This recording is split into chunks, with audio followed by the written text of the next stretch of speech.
حضرت سیدنا ابو عبداللہ رحمۃ اللہ علیہ ایک مسجد میں مؤذن تھے۔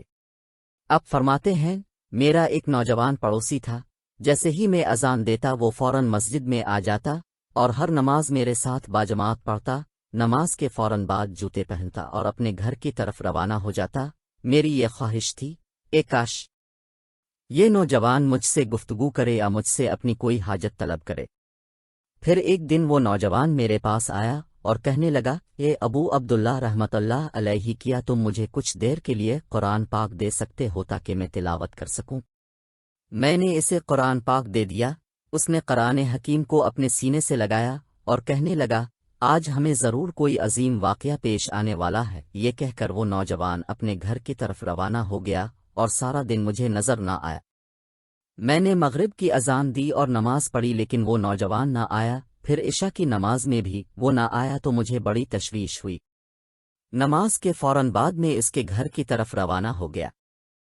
جب وہاں پہنچا تو دیکھا کہ اس نوجوان کی میت وہاں موجود ہے اور ایک طرف بالٹی اور لوٹا پڑا ہوا ہے اور قرآن پاک اس نوجوان کی گود میں ہے۔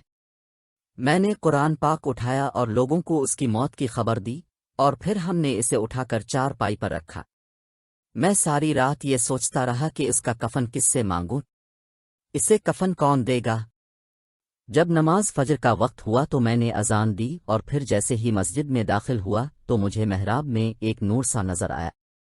جب وہاں پہنچا تو دیکھا کہ ایک کفن وہاں پڑا ہوا ہے۔ میں نے اسے اٹھایا اور اپنے گھر رکھ آیا اور اللہ کا شکر ادا کیا کہ اس نے کفن کا مسئلہ حل فرما دیا۔ پھر میں نے نماز فجر پڑھنا شروع کی۔ جب سلام پھیرا تو دیکھا کہ میری دائیں طرف حضرت سیدنا ثابت بنائی، حضرت سیدنا مالک بن دینار، حضرت سیدنا حبیب فارسی اور حضرت سیدنا صالح المری موجود ہیں۔ میں نے ان سے پوچھا، اے میرے بھائیو، آج صبح صبح آپ لوگ یہاں کیسے تشریف لائے؟ خیریت تو ہے؟ وہ فرمانے لگے، کیا تمہارے پڑوس میں آج رات کسی کا انتقال ہوا ہے؟ میں نے کہا، جی ہاں، ایک نوجوان کا انتقال ہوا ہے جو میرے ساتھ ہی نماز پڑھا کرتا تھا۔ انہوں نے کہا کہ ہمیں اس کے پاس لے چلو۔ میں انہیں لے کر اس نوجوان کے گھر پہنچا تو حضرت سیدنا مالک بن دینار علیہ رحمت اللہ نے اس کے چہرے سے کپڑا ہٹایا اور اس کے سجدے والی جگہ کو بوسہ دینے لگے۔ پھر فرمایا، اے حجاج، میرے ماں باپ تجھ پر قربان، جہاں بھی تیرا حال لوگوں پر ظاہر ہوا تو نے اس جگہ کو چھوڑ دیا اور ایسی جگہ سکونت اختیار کر لی جہاں کوئی تجھے جاننے والا نہ تھا۔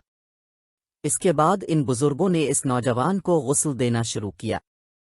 ان میں سے ہر ایک کے پاس ایک کفن تھا، ہر ایک یہی کہنے لگا، اس نوجوان کو میں کفن دوں گا۔ جب معاملہ طول پکڑ گیا تو میں نے ان سے کہا، میں ساری رات اسی پریشانی میں رہا کہ اس نوجوان کو کفن کون دے گا۔ پھر صبح جب میں مسجد میں آیا اور اذان دینے کے بعد نماز پڑھنے لگا تو سامنے محراب میں مجھے یہ کفن نظر آیا۔ میں نہیں جانتا کہ کس نے یہ کفن وہاں رکھا تھا۔ اس پر سبھی کہنے لگے، اس نوجوان کو یہی کفن دیا جائے گا۔ پھر ہم نے اسے وہی کفن دیا اور اسے لے کر قبرستان کی طرف چل دیے۔ اس نوجوان کے جنازہ میں اتنے لوگ شریک ہوئے کہ ہمیں کندھا دینے کا بھی موقع نہ مل سکا۔ معلوم نہیں کہ اتنے زیادہ لوگ کہاں سے اس نوجوان کے جنازے میں شرکت کے لیے آ گئے تھے۔ اللہ کی ان پر رحمت ہو اور ان کے صدقے ہماری مغفرت ہو، آمین۔